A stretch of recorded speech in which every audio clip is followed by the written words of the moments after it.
वालेकुम स्टूडेंट्स। जैसे कि कल हमारा जो टॉपिक था वो मिनरल्स के बारे में था और मिनरल्स के बारे में मैंने पढ़ा कि ये इनऑर्गेनिक एलिमेंट्स होते हैं और ज़मीन से ओरिजिनेट होते हैं। इसका फंक्शन ये है कि हमारी हेल्थ के लिए और इसके अलावा हमारे बॉडी फंक्शंस के लिए इसका अहम रोल होता है। और हमारी डाइट के अंदर डायरेक्टली या तो ये प्लांट से हासिल होती हैं या इनडायरेक्टली एनिमल्स से। डायरेक्टली का मतलब है कि डायरेक्ट जब हम प्लांट्स को खाएंगे तो वो हमारी बॉडी के अंदर आ जाएगी। इनडायरेक्टली कैसे आएंगे कि जब हम एनिमल्स को खाएंगे और वो एनिमल्स जो हैं वो किसको खा रहे होंगे, प्लांट्स को। ठीक है, तो डायरेक्ट प्लांट्स, ठीक है। इनडायरेक्टली कहाँ से, एनिमल्स। और उन एनिमल्स के अंदर कैसे आया कि उन्होंने उनको प्लांट को इस्तेमाल किया। फिर उसके बाद कहा कि दो तरह के मिनरल्स होते हैं, मेजर मिनरल्स और ट्रेस मिनरल्स। अगर वो मिनरल्स जो हैं हमारे पर डे में एक दिन में 100 मिलीग्राम से ज़्यादा हमारी बॉडी में रिक्वायर्ड होते हैं तो उसको मेजर मिनरल्स कहते हैं। और ट्रेस मिनरल्स जो थे वो क्या पर डेज 100 मिलीग्राम से कम हमारी बॉडी के अंदर इस्तेमाल हो रहे होते हैं।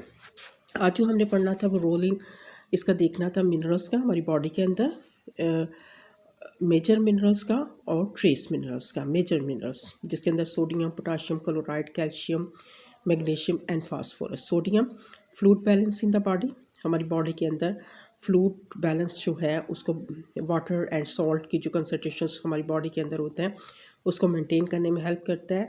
Help in the absorption of other nutrients, और दूसरे न्यूट्रंट्स को जज़ब करने में मदद देता है। Potassium, fluid balance in the body, act as a cofactor for enzymes.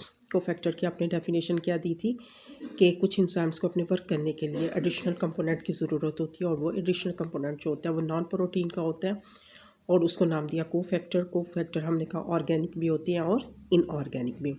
Chloride, fluid balance in the body, तीनों सोडियम, पोटाशियम एंड क्लोराइड हमारी बॉडी के अंदर क्या कर रहे हैं, फ्लूइड को बैलेंस रखने में मदद दे रहे हैं। Component of hydrochloric acid, hydrochloric acid किस लिहाज से हुआ कि जब स्टमक की वॉल्स से जो गैस्ट्रिक जूस खारिज होता है तो उसके अंदर क्या होता है, गैस्ट्रिक जूस के अंदर हाइड्रोक्लोरिक एसिड होता है और वो हाइड्रोक्लोरिक एसिड क्या करता है कि वो जर्म्स जो खुराक के अंदर मौजूद होते हैं उनको मारने में हेल्प करते हैं। ठीक है, तो calcium, development and maintenance of bones and teeth. इसके अलावा ब्लड क्लॉटिंग, खून को जमने में हेल्प करता है।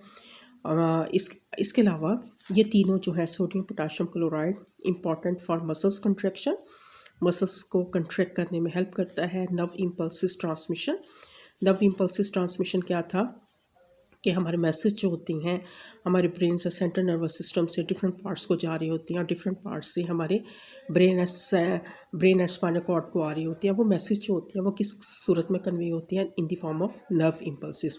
तो नर्व इम्पल्सिस की ट्रांसमिशन के लिए सोडियम, पोटाशियम, क्लोराइड का होना लाजमी है हार्ट फंक्शन के लिए एंड ब्लड प्रेशर के लिए।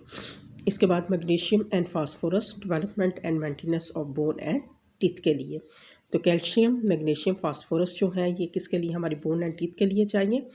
और कैल्शियम जो है ये क्या करता है, ब्लड क्लॉटिंग करने में हेल्प करता है, यानी कि जब हमारी बॉडी को जब कोई कट वगैरह आ जाता है तो जख्म से ब्लड बहने लगता है तो उसको ब्लड क्लॉट करने में कैल्शियम अहम रोल अदा करता है। इसके बाद ट्रेस मिनरल्स आगे, आयरन, ऑक्सीजन ट्रांसपोर्ट, ठीक है, एंड स्टोरेज। ठीक है, हीमोग्लोबिन, आयरन क्योंकि हीमोग्लोबिन के अंदर होता है तो जिसकी वजह से कहते हैं ऑक्सीजन को ट्रांसपोर्ट करता है। उसको अलावा स्टोरेज, जिंक हेल्प करता है इंसुलिन एक्शन के लिए, help in growth and reproduction के लिए।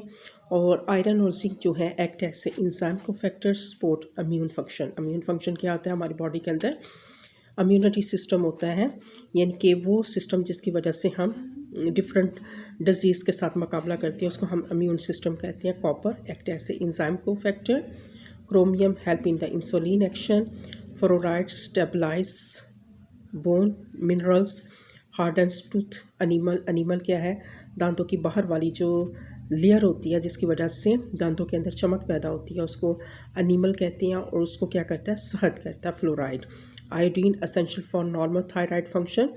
और आयोडीन जो है ये थायराइड्स, हमारे गले के अंदर, नेक के अंदर थायराइड्स ग्लैंड्स होती हैं, वो थायराइड ग्लैंड्स जो हैं वो सेक्रेट करती हैं थायरेक्सन। ठीक है, तो अब ये है कि थायरेक्सन के बनने के लिए बॉडी के अंदर क्या होना चाहिए, आयोडीन होती है जिसकी वजह से हमारा थायरेक्सन खारिज होता है, हार्मोन्स खारिज होता है थायरेक्सन, और वो हमारी बॉडी के मेटाबॉलिज्म में हेल्प कर रहा होता है।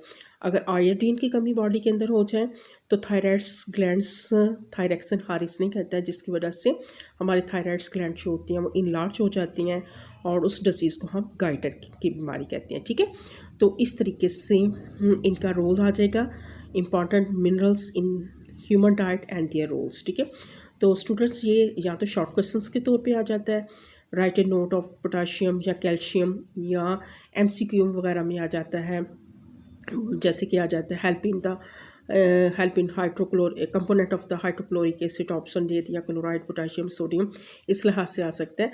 तो ये ज़्यादातर शॉर्ट क्वेश्चंस के लिहाज से आता है या एमसीक्यू के लिहाज से हो सकता है ये पूरे का आ जाए, write a note on major minerals, तो फिर आप यहाँ से लेकर यहाँ तक करेंगे। अगर आ जाता है ट्रेस मिनरल्स, फिर आपने यहाँ से लेकर यहाँ तक करने हैं। कल इंशाल्लाह ताला स्टूडेंट्स हम विटामिन्स के बारे में करेंगे, क्योंकि आपका ये जो है role of calcium and iron जो है ये आपसे एक्सक्लूडेड है इसमें स्मार्ट सिलेबस में। ओके, अल्लाह हाफिज़।